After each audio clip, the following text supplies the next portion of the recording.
ادھر مہرو جان چکی تھی کہ اب اس کی موت یقینی ہے۔ نوکر کی کٹیا میں قدم رکھ کر اس نے جو فاش غلطی کی تھی اس کی سزا اسے ملنی تھی۔ دیور نے اس پر بدکاری کا الزام لگا ہی دینا تھا، کیونکہ اس گھرانے کی عورتیں منہ اندھیرے یوں ہی گھر سے باہر قدم نہیں نکالتی تھیں۔ یہ بات بہو کو اچھی طرح معلوم تھی۔ سنگین خان کے پاس بھابھی کو بلیک میل کرنے کا پورا جواز تو موجود تھا ہی۔ شکنجا خان یقین کرے نہ کرے، یہ داستان اس کے گوش گزار ہونی ہی تھی، مگر وہ بھی کیوں یقین نہ کرتا؟ بخت کوئی بوڑھا کھوسٹ شخص نہ تھا، بھرپور تنومند خوش شکل نوجوان تھا۔ الزام لگنے پر مہرو کے لیے اس الزام کی صفائی ممکن نہ تھی۔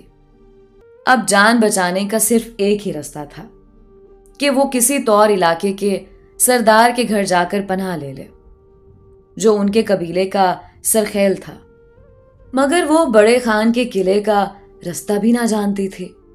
وہ اپنے گھر سے فرار ہو کر رابڑ خان کی پناہ میں پہنچ جاتی تو اس کی جان بچ سکتی تھی۔ مہرو کی بات تو کسی نے بھی نہ سنی، مگر سنگین کے بیان کے بعد وہ تمام گھر والوں کی نظروں میں حقیر ہو گئی۔ ساس نندوں نے جھڑکا اور سسر نے اسے دیکھ کر منہ پھیر لیا، جبکہ دیور اس کے خون کے پیاسے ہو گئے۔ اب انتظار تھا تو شکنجا خان کا، جو ابھی تک گھر نہیں آیا تھا۔ جان کسے پیاری نہیں ہوتی؟ مہرو تو پھر 16 سال کی الہڑ لڑکی تھی، وہ یوں بے موت مرنا نہیں چاہتی تھی۔ اگر شوہر کی خائن قرار پا جاتی تو رواج کے مطابق میکے والے بھی اس کو پناہ نہیں دے سکتے تھے، اور سسرال میں تو بس چند سانسوں کی مہلت تھی۔ آدھی رات کو جب سب گھر والے سو رہے تھے، اس کی سب سے چھوٹی نند کو جانے کیسے اس پر رحم آ گیا، کیونکہ ماں تذکرہ کر چکی تھی کہ مہرو کے ٹرنک سے رقم غائب ہو گئی ہے۔ ظاہر ہے کہ یہ رقم غائب کرنے والا بھی سنگین ہی ہو سکتا ہے، جو بھابھی کی بد کرداری کا گواہ بننے جا رہا تھا۔ اس لڑکی نے رات کو ماں کے پلو سے چابی کھولی اور کمرے کا تالا کھول کر مہرو سے کہا، اگر بھاگنا ہے تو بھاگ جاؤ، صبح تک لالا آ گیا تو پھر تم کو مرنا ہی ہوگا۔ مہرو بولی، اگر ان لوگوں نے قسم اٹھوائی کہ میرے کمرے کا تالا کس نے کھولا تو تم کیا کرو گی؟ تیری جان بچانے کو میں جھوٹی قسم اٹھانے کا گناہ اپنے سر لے لوں گی، کیونکہ مجھے یقین ہے کہ تو بے گناہ ہے۔ یہ سب سنگین کی چال ہے، وہ اپنی چوری کھلنے سے ڈرتا ہے۔ مہرو نے نند کے ہاتھ چوم لیے، تب وہ بولی، تم دروازے سے نہیں نکلنا، تم تاکی سے کسی طور نکلو اور میں اپنے قدموں کے نشان مٹاتی ہوں۔ یہ تاکی ایک چھوٹی کھڑکی تھی جس کو باہر سے زنجیر ڈال دی گئی تھی۔ نند نے زنجیر کو کھول دیا اور مہرو کے باہر نکلنے میں مدد کی۔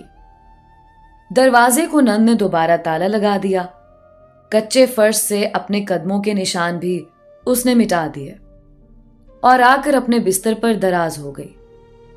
مہرو کے 2 دیور شکنجا کو لینے بستی چلے گئے تھے اور تیسرا گہری نیند سو رہا تھا۔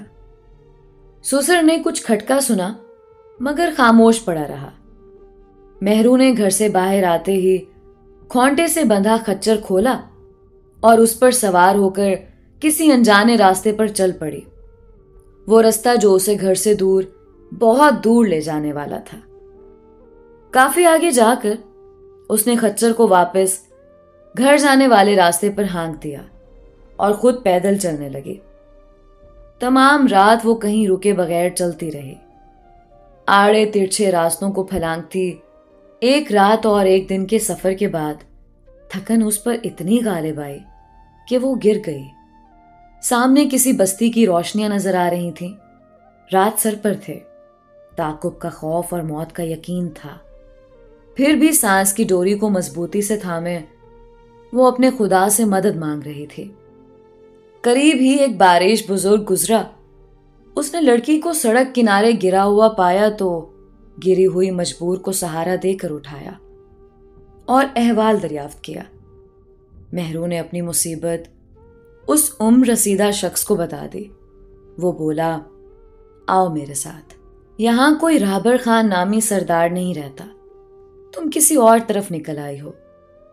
وہ شخص اسے اپنی بستی کے سب سے معزز آدمی سید روشن شاہ کے پاس لے گیا۔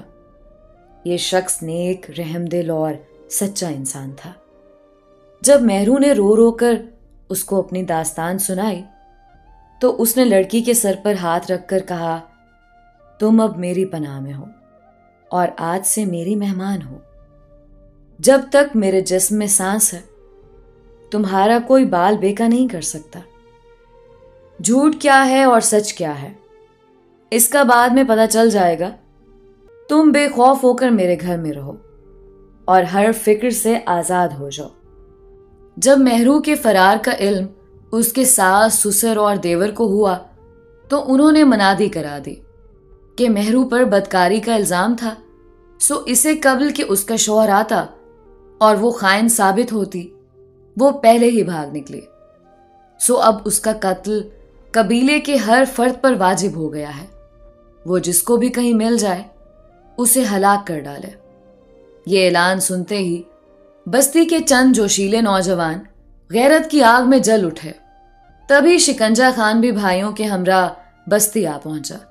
یہ نوجوان اس کے ہمراہ اسلحے سے لیس ہو کر مہرو کی تلاش میں روانہ ہو گئے۔ کچھ دنوں کی بھاگ دوڑ کے بعد پوچھتے پاچھتے بالآخر وہ سید صاحب کے پاس پہنچ گئے۔ انہوں نے سید صاحب سے کہا کہ مہرو ہماری مجرمہ ہے، لہٰذا اس کو ہمارے حوالے کر دو کہ ہم اس کو اپنے قبیلے کی ریت رواج کے مطابق سزا دے سکیں۔ سید صاحب نے ان کو بہت سمجھایا اور احکام خداوندی بھی سنائے، مگر وہ کسی طرح قائل نہ ہوئے۔ آخر اعلان جنگ ہو گیا اور دونوں طرف کے مرد کام آ گئے۔ سید صاحب کے 2 ملازم اور 3 جوان بیٹے اس مارکے میں مارے گئے، مگر اس شیر دل آدمی نے مہرو سے کیا ہوا وعدہ پورا کیا اور اس کو قاتلوں کے حوالے نہ کیا۔ بالآخر راہبر خان کو خبر ہو گئی۔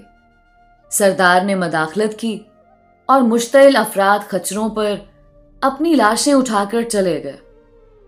جب مہرو کو پتا چلا کہ اس کی حفاظت کا وعدہ نبھانے کی خاطر سید صاحب کے 3 جوان لڑکے مارے گئے ہیں تو وہ غم سے نڈھال ہو گئی۔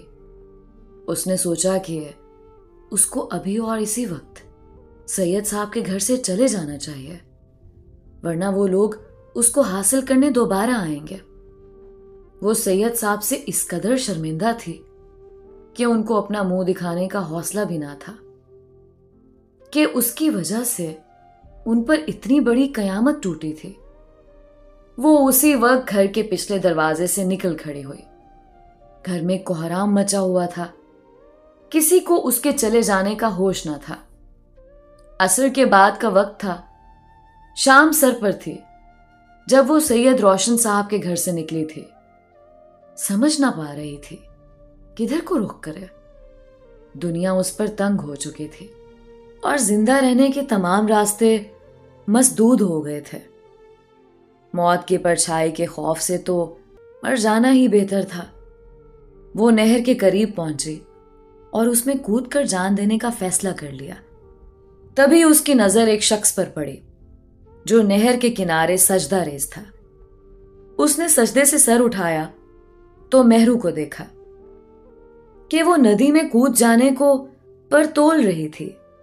تبھی وہ جلدی سے اس کے پاس پہنچا اور بولا، بیٹی، خودکشی حرام ہے، یہ فعل اللہ کو پسند نہیں۔ مہرو رونے لگی، بولی، سید صاحب، میں آپ سے شرمندہ ہوں کہ آپ کے جوان بیٹوں کی موت کا سبب بنی، تبھی یہاں آئی ہوں، مجھے مر جانے دیجیے۔ سید صاحب نے جواب دیا، مہرو بیٹی، موت تو ہر کسی کو آنی ہے، مگر شہادت کسی کسی کو ملتی ہے۔ میرے بیٹوں نے کسی بے گناہ کی زندگی بچانے کی خاطر موت کو گلے لگایا ہے، یہ بھی ایک جہاد ہے۔ انہوں نے شہادت پائی ہے۔ شکر ہے اس رب کا۔ کال پر جان دینا۔ بچے، مسلمان کا شیوا ہوتا ہے۔ وہ سمجھا بجھا کر مہرو کو گھر لے آئے اور اس مظلوم لڑکی کی شادی اپنے علاقے کے نوجوان ذمہ دار سے کروا دی، اور مہرو شادی کے بعد بہت خوش رہنے لگی۔ اس کو اللہ نے ایک چاند سا بیٹا بھی دیا۔ وہ پھر سے جی اٹھی اور زندگی بہت آسان ہو گئی۔ اس کا شوہر اس کو دیکھ کر جیتا تھا۔ مہر و نساء نے خدا کا شکر ادا کیا کہ جو ہوتا ہے اچھے کے لیے ہوتا ہے۔ اگر دیور چوری نہ کرتا اور وہ یہاں تک نہ پہنچتے تو یہ سب کیسے ممکن ہوتا؟ تو اس لیے اللہ کی ہر آزمائش میں بھلائی چھپی ہوتی ہے۔ اس لیے خدا سے مایوس نہیں ہونا چاہیے، بلکہ اچھے کی امید رکھتے ہوئے اپنی آخری سانس تک لڑنے کا حکم دیا گیا ہے۔ خدا ضرور ساتھ دیتا ہے اچھے انسان کا۔